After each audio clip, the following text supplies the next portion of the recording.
मनावा बहारा में लत महाजा ए राजा घर में तू को खबर बाराजा पार्टी मनावा बहारा में लत महाजा बड़का भैया राउर नेता भइल अरे छिपा बजाव ये सैया आज हो तोरा बेटा भइल छिपा बजाव ये सैया आज हो तोरा बेटा भइल छिपा बजाव ये भतारू।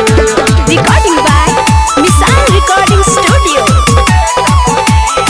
Music by Gaurav Roshan. घर घर आज मिठाई बाटाता डीजे ले आवे तोरा छोटा भाई जाता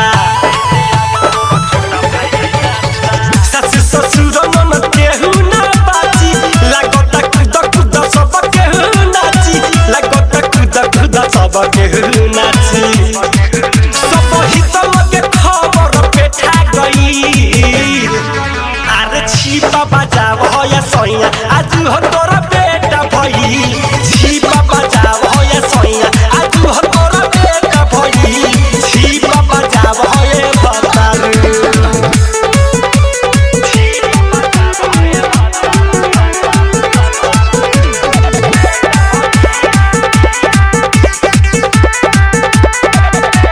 घरवा के खुशी देखी मन खुशबा बड़ा न तू घरे हे बात के दुखवा जल्दी से घरे आव मिठू मिसाइल बिकी देवर मोर कहिए बाइल अमन सरकार मंच कहिए बाइल खुशी के मारे सब लेटा गइल अरे छिपा बजाव ये सैया आज हो तोरा बेटा भइल छिपा बजाव ये सैया आज हो तोरा बेटा भइल छिपा बजाव ये भतारू।